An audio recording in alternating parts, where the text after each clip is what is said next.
जय हिंद साथियों, मैं Priya Jain. Hope you are preparing well for upcoming examinations. तो जैसा कि मैं लगातार हमेशा कहती आई हूँ अपनी वीडियो में कि कभी भी वैकेंसी का वेट नहीं करते हैं। इंसान को अपनी तैयारी ऐसी रखनी चाहिए कि वैकेंसीज आए और वो सिलेक्शन लेकर के निकल जाए। जो लोग वैकेंसी का वेट करते हैं कि हाँ नोटिफिकेशन आएगा अब हम तैयारी में लगेंगे, तो इतना जान लीजिए जो आपसे पहले से तैयारी कर रहा है वो बीट कर सकता है आपको।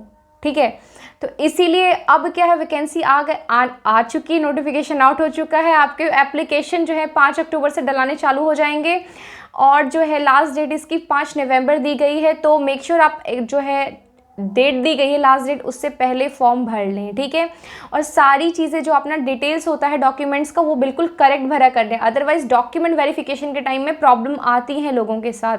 तो ऐसा कोई गलती ना करें, अपनी कैटेगरी सही डालें जिससे आपका कैंडिडेचर सिलेक्शन लेने के बाद भी आप रिजेक्ट हो जाए। क्योंकि कैटेगरी में ऐसी होती है कि अगर कैटेगरी आप गलत डाल देते हैं तो क्या होता है, बाद में आपका कैंडिडेचर भी ख़त्म हो जाता है।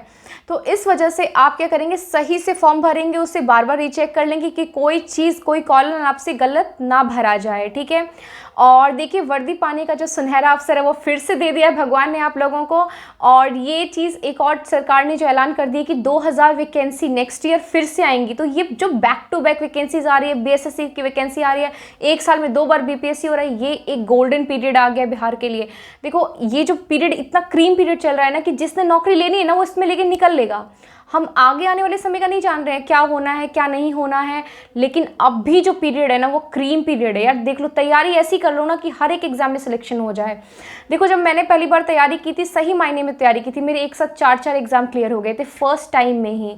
तो तैयारी आपको ऐसी कर देनी है ना कि एग्जाम में, किसी भी एग्जाम में बैठो, सिलेक्शन लेना है, सिलेक्शन मेरा होना चाहिए। ठीक है, और जो लोग इस चीज़ से घबरा रहे हैं, वो कह रहे हैं कि मेरा पिछली बारी में नहीं हुआ था, उसके पिछली बारी में नहीं हुआ था, तो उनको मैं आज एक बंदे का एग्जांपल देना चाहूँगी जो मेरा खुद का फ्रेंड है और उसका नाम शुभम है। ठीक है, और उसका सिलेक्शन मेरे साथ 2446 वाले में नहीं हुआ था। ठीक है, और उसके बाद जो 2213 वाले में था उसमें उसका फिज़िकल नहीं हो पाया, और मेरे से साथ जब उसको सिलेक्शन हुआ था वो बात तक नहीं कर पा रहा था मुझसे। 2 महीने बीत गए, उसके बाद उसने थोड़ी सी बात करी मुझसे, मैं उसको कॉल करती रही तो, और मैंने उसे समझाया भी था उस समय कि देख आज तुझे ये दुख बहुत बड़ा लग रहा है, लेकिन क्या पता तेरे लिए इससे बहुत अच्छी जो है ना नौकरी तेरे वेट कर रही होगी। और देखो आज इस साल जो है उसने ज्वाइनिंग भी कर ली है, ट्रेनिंग भी कर रहा है, रेलवे में सीनियर सीसीटीसी में उसकी जॉब लग गई। उसने स्टेशन मास्टर छोड़ के सीनियर सीसीटीसी को सिलेक्ट किया।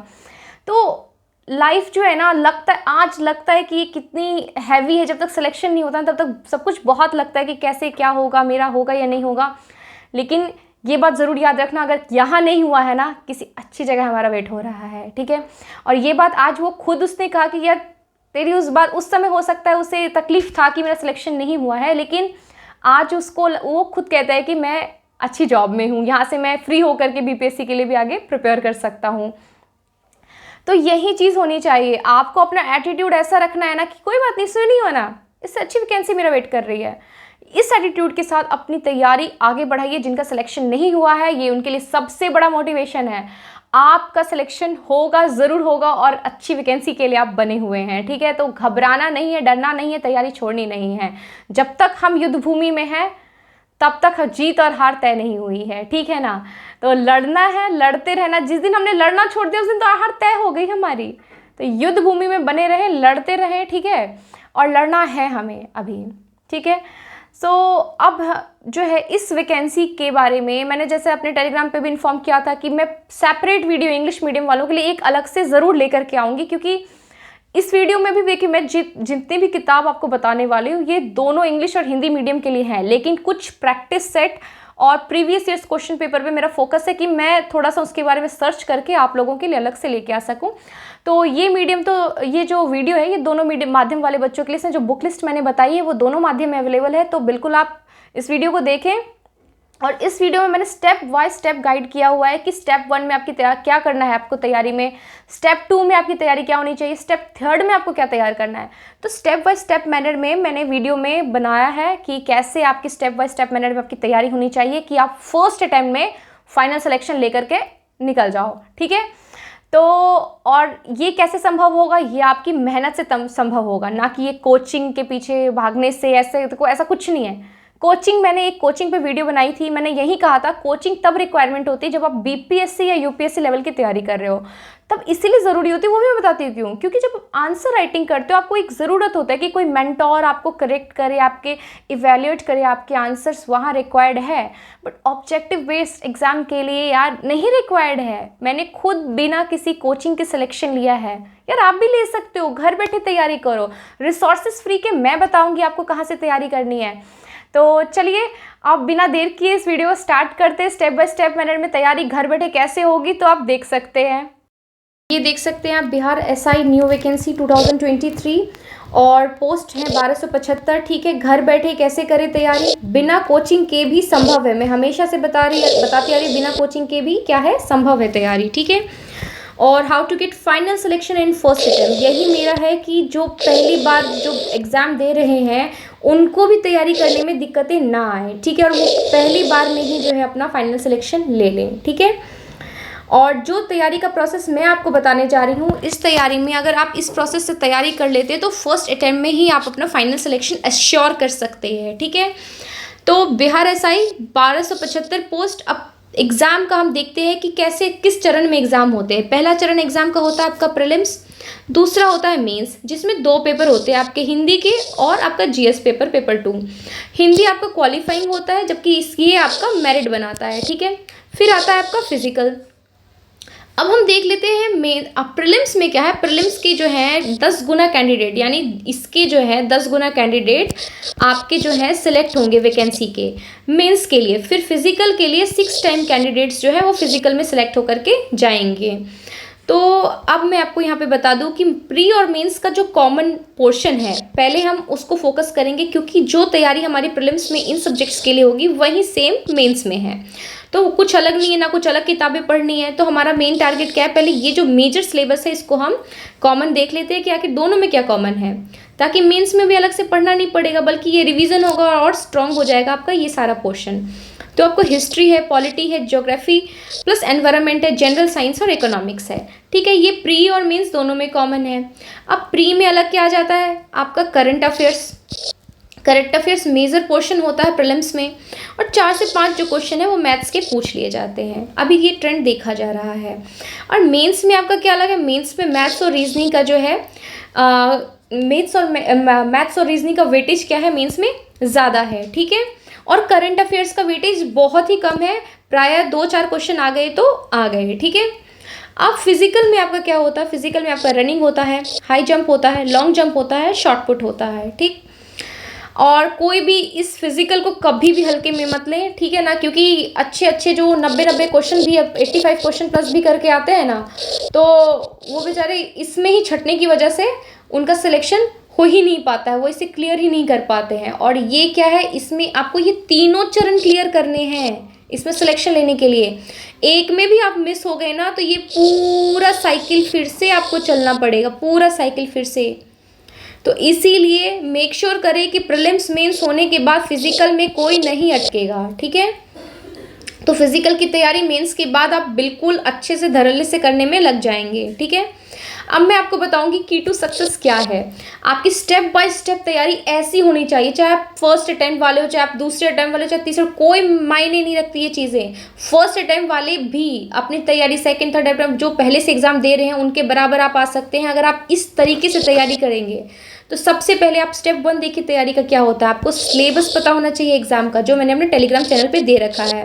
टेलीग्राम चैनल का लिंक आपको डिस्क्रिप्शन में मिल जाएगा और कमेंट सेक्शन में मिल जाएगा। लेकिन अगर जब भी ना मिले तो आप SI प्रिया झा स्मॉल लेटर्स में डाल के सर्च करेंगे तो आपको मेरा चैनल टेलीग्राम पे मिल जाएगा। और प्रीवियस ईयर्स क्वेश्चन पेपर, ये सॉल्व पेपर्स, ठीक है ना।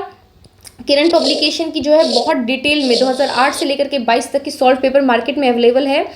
आप इसको बनाएं, ठीक है, इसे देखें क्या क्या प्रीवियस ईयर्स में जो है क्वेश्चन पेपर अब तक पूछे जा चुके हैं। ठीक है, इससे क्या होगा, आपको पता चलेगा कि कौन सा टॉपिक इम्पॉर्टेंट है एग्जाम के लिए। जब आप वापस जब जब आप सिलेबस और प्रीवियस ईयर्स क्वेश्चन पेपर देख लेंगे, जब आप यहाँ पे पढ़ने के लिए आएंगे बुक लिस्ट पे, तो जब आप देख रहे होंगे, कोई टॉपिक पढ़ रहे होंगे, तो आपको ध्यान आएगा, अरे ये क्वेश्चन तो पूछा गया है, इस टॉपिक के तो इतने क्वेश्चन आ रहे हैं, ये टॉपिक तो बहुत इंपॉर्टेंट है। तो ये सारी चीज़ें आपको तभी पता चलेंगी जब आप सॉल्व पेपर्स बनाएंगे, ठीक है। तो ये क्या है ना, ये बैकबोन है तैयारी का, syllabus plus previous years question paper करना। तो आप सॉल्व पेपर बना लेंगे, ठीक है। बुक की फ़ोटो आप देख सकते हैं स्क्रीन पे। और स्टेप 2 क्या है आपका, बुक लिस्ट, ठीक है। अब हम स्टेप 2 में बात करेंगे कि हमने देखो previous years question paper syllabus देख लिया, PYQ देख लिए। अब हमें क्या देखना है, अब हमें देखना है कि हमें पढ़ना क्या है, कहाँ से पढ़ना है। ये जो मैं बुक लिस्ट बता रही हूँ, ये दोनों इंग्लिश और हिंदी माध्यम के बच्चों के लिए है, ठीक है। अब मैंने ये स्टार मार्क करके रखा हुआ था आपको बताने के लिए, ठीक है। देखते, बुक लिस्ट मैंने हमेशा से शुरू से ही 2 पार्ट में करके बताई है, थ्योरी के लिए अलग, ऑब्जेक्टिव के लिए अलग, ठीक है। क्योंकि थ्योरी जो आप पढ़ोगे उसके ऑब्जेक्टिव बनानी है, ठीक है।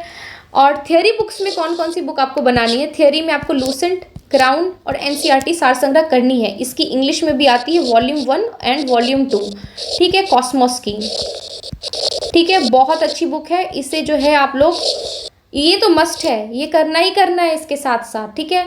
अब जिन्हें कई ऐसे नए बच्चे जो पहली बार एग्जाम दे रहे हैं, मेरे को पता है जो मेरे साथ डिफ़िकल्टी आई थी वो उनके साथ भी आएगी। लूसेंट नहीं समझ में आता है, कोई बात नहीं, लेकिन लूसेंट से जनरल साइंस तो करना ही करना है आपको किसी भी हाल में, ठीक है।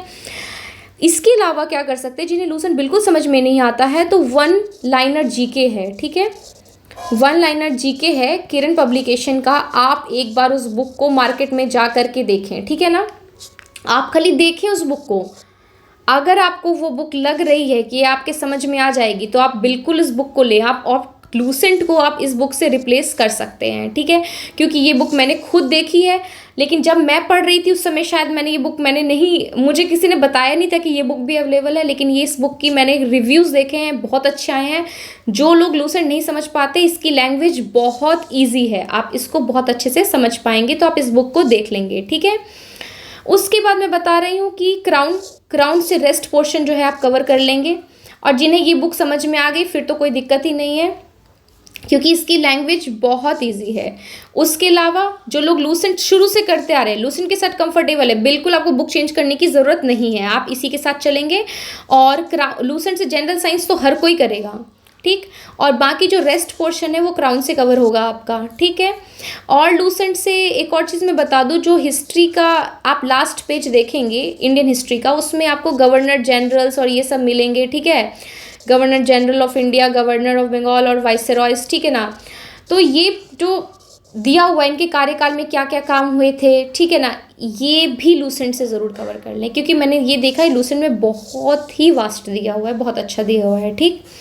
और फिर रही बात NCERT सार संग्रह, ठीक है, ये इसीलिए होनी चाहिए, हमें हमारा पढ़ने का क्या तरीका होना चाहिए वो मैं आपको बताती हूँ ऑब्जेक्टिव बुक बताने के बाद, ठीक है। आप ऑब्जेक्टिव की तैयारी किससे करें, शुरू से लास्ट तक मेरा एक ही राय, घटना चक्र, इसको सबको बनाना ही बनाना है, सब्जेक्ट वाइज ऑब्जेक्टिव बुक, ठीक। बनाना क्या क्या, इसमें से सिर्फ 4 किताब ही आपको लेनी है, हिस्ट्री की, पॉलिटी की, ज्योग्राफी की और जनरल साइंस की। इस चारों के अलावा एक किताब भी एक्स्ट्रा आपको इसकी नहीं लेनी है, सिर्फ ये 4 किताब आपको इसकी लेनी होगी, ठीक है। अब पढ़ने का तरीका क्या होगा, जैसे मान लो कोई बच्चा लूसेंट पढ़ रहा है या कोई क्राउन पढ़ रहा है, ठीक है, तो ये तो मस्ट है, ये करना ही करना है। और लूसेंट, और जो लोग लूसेंट के साथ कंफर्टेबल लूसेंट के साथ जाए, क्राउन के साथ कंफर्टेबल क्राउन के साथ जाए, या जो मेरी तरीके से करना चाहते हैं, तो मैंने लूसेंट से स्पेसिफिक टॉपिक किए थे, क्राउन से स्पेसिफिक टॉपिक किए थे। कैसे किए थे, तो लूसेंट और क्राउन में मैंने जो है वीडियो बना रखी है, तो आप उसको देख लेंगे, आप उससे कैसे तैयारी करना चाहिए उससे कर लेंगे। तो अब क्या करना है, मान लीजिए आपने कोई टॉपिक पकड़ा पढ़ने के लिए, ठीक है, तो उस टॉपिक को आप लूसेंट वाले लूसेंट से पढ़ रहे, क्राउन वाले क्राउन से पढ़ रहे, उससे आपने पढ़ लिया, ठीक है। फिर वही टॉपिक आपको इससे उसी टाइम पे कवर कर देनी है, तो दूसरा हो गया। फिर उसी टॉपिक का अब क्या करना है, आप यहाँ पे आ जाओगे ऑब्जेक्टिव में, उसी टॉपिक का आपको ऑब्जेक्टिव बना देना। देखो कैसे कमांड नहीं होगा टॉपिक पे, भूलना चाह के भी टॉपिक को भुला नहीं पाओगे। और क्या होगा एग्जाम में, क्या होगा, जब ऑप्शंस देखेंगे ना हम, तो ऑप्शन देख करके ही हम उसका आंसर याद आ जाएगा, ठीक है, यही होता है। अब जिन लोगों की भूलने की प्रॉब्लम है, याद नहीं रहता, सब ये एक बार करके देख लिया ना इस तरीके से पढ़ाई, फर्स्ट अटैम्प्ट वाले में क्यों कह रही, फर्स्ट अटैम्प्ट में तैयारी ही ऐसी कर दो ना कि अपनी लेवल ही को हाई कर देना है हमने, ठीक है। तो ज़रूर एग्ज़ाम क्लियर होंगे। ठीक है, अब हम बात करते हैं करंट अफेयर्स की। मैं ये भी बता रही हूँ, ये जो बुक मैं बताऊँगी, ठीक है ना, करंट अफेयर्स की तैयारी की, ये इंग्लिश हिंदी दोनों माध्यम में अवेलेबल हैं। आई डोंट थिंक कि मेरे को इसके बारे में नहीं पता, लेकिन स्पीडी भी इंग्लिश में आती है। ठीक है, बाकी ये सारे तो सबको इंग्लिश हिंदी मीडियम में मिल जाएंगे आराम से। ठीक है, तो डेली यूट्यूब चैनल आपको एक फॉलो करना है, और वेबसाइट जैसे कि एक टेक्स्ट बुक की वेबसाइट है। ठीक है ना, टेक्स्ट बुक है या टेक्स्ट बुक है, सॉरी मेरे को ध्यान नहीं आ रहा, एक सेकेंड। हाँ, तो टेक्स्ट बुक ही है। ठीक है, क्लियर हो गया। टेक्स्ट बुक की जो है वेबसाइट पे इंग्लिश और हिंदी दोनों में आपको जो है अवेलेबल होते हैं करंट अफेयर्स डेली के, और इसमें एमसीक्यू प्रैक्टिस करने का भी आपको डेली का मिल जाएगा, वीकली मिल जाएगा। ठीक है ना, तो आप क्या करेंगे, यहाँ से प्रैक्टिस कर लेंगे, और या तो जो इससे नहीं करना चाहते हैं वो डेली कोई एक यूट्यूब चैनल फॉलो कर लेंगे, जिससे आपको डेली का करंट अफेयर्स एक कवर करना ही करना है। ठीक है, फिर मंथली कवरेज आपको एक करना है, यूट्यूब चैनल से ही करेंगे, इसके लिए अलग से कोई मैगजीन लेने की ज़रूरत नहीं है। ठीक है, तो ये जो मैं आपको करंट अफेयर की तैयारी की बता रही हूँ, इससे इस तरीके से आपने करंट अफेयर तैयार कर लिया तो आप भूलना चाह के भी नहीं भूल पाएंगे। अदरवाइज़ क्या होता है, जो एक बार सिर्फ मैगजीन लेके बैठते हैं, ठीक है ना, उससे क्या होता है ना कि आप पढ़ ज़रूर लें उन सबको, आप पढ़ के निकल जाए, लेकिन वो आपके दिमाग में कितना रिटेन करता है ये तो सोचिए एक बार। लेकिन अगर आपकी तैयारी इस लेवल की है तो जब आप ये मैगजीन पढ़ने के लिए बैठिएगा तो आपको याद आएगा, अच्छा ये तो याद आ गया मुझे, ये तो ध्यान में है, ये तो मैंने पढ़ा था पहले भी। तो इस तरीके से करना है। एक यूट्यूब चैनल आज से ही फॉलो करना चालू कर दें, या जो लोग नहीं फॉलो करना चाहते, देख करके पढ़ना चाहते हैं, वो टेक्स्ट बुक ऐप से कर सकते हैं। ठीक है, ये एप्लीकेशन और ये फ्री ऑफ कॉस्ट है। मैं देखिए ये जो रिसोर्सेज बता रही हूँ सब फ्री ऑफ कॉस्ट अवेलेबल है। मंथली कवरेज जो होगा वो आपका यूट्यूब चैनल से आप कवर करेंगे। ठीक है, उसके बाद सिर्फ यूट्यूब चैनल से, इसके लिए कोई अलग से बुक नहीं रिक्वायर्ड है। और ईयरली करंट अफेयर मैगजीन जो है आपकी 2 मैगजीन है, दोनों मैगजीन आपको करनी है, स्पीडी की और घटना चक्र दृष्टि। बहुत अच्छी जो है घटना चक्र की दृष्टि करके आती है, उसमें इस तरह से कुछ आइस करके बना हुआ है। ठीक है ना, ये वाली जो है मतलब मैगजीन दोनों, ये तो इंग्लिश में अवेलेबल है, इसका मैं नहीं कह सकती हूँ।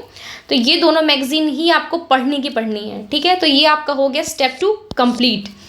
अब आप आएंगे स्टेप 3 प्रिपरेशन में, और स्टेप 3 आप तभी शुरू करेंगे जब कम से कम आपको 40% सिलेबस कंप्लीट हो चुका हो। ठीक है ना, तो मेक श्योर कि 40% कंप्लीट हो, तभी आप इस पे आए, वरना आप कहेंगे मेरे तो नंबर ही नहीं आ रहे, 40 से ज़्यादा क्वेश्चन ही नहीं बन रहे, तो कैसे बनेंगे, आपने पढ़ा ही नहीं है। तो जब आप पढ़ेंगे, कम से कम 40% सिलेबस कवर करेंगे, तब न जा करके आपके यहाँ 50, 55, फिर धीरे धीरे 60, 65 इस तरह से नंबर इंक्रीज़ करते चलेंगे। तो डिस्करेज नहीं होना है, तो पहले 40% सिलेबस कवर कीजिए, फिर प्रैक्टिस सेट पे आना है। और कैसे प्रैक्टिस सेट को बनाना है, कौन सी प्रैक्टिस सेट बनानी है, इसमें डिटेल्ड वीडियो लगेगी, तो मैं उसको बाद में डिस्कस करूँगी। ठीक है, एक सेपरेट वीडियो में। तो आपको ये समझ में आ गया स्टेप 1, स्टेप 2 और स्टेप 3 प्रिपरेशन आपकी कैसी होगी, और कोई भी बच्चा घर बैठे ये तैयारी कर सकता है, और बिना कोचिंग के भी ये एग्ज़ाम निकालना पहले ही अटेम्प्ट में क्या है, संभव है। अगर आपने चाह लिया तो आप कुछ भी कर सकते हैं। तो जैसा कि आपने देखा स्टेप बाय स्टेप मैनर में आपको तैयारी अपनी कैसे करनी है। तो फर्स्ट स्टेप में आपको क्या करना है, आपको प्रीवियस ईयर्स क्वेश्चन पेपर, आपको पहले सिलेबस देखना है और प्रीवियस ईयर्स क्वेश्चन पेपर उसके देखने हैं एग्जाम में कैसे पहले क्वेश्चन पेपर पूछे गए हैं। ठीक है ना, कैसे क्वेश्चंस आते हैं अब तक एग्जाम में। स्टेप 2 में आपको क्या करना है, स्टेप 2 में आपको पढ़ाई करनी है, बुक लिस्ट आपको जीएस कहाँ से पढ़ना है, करंट अफेयर कहाँ से पढ़ना है, मैंने आपको बता दिया।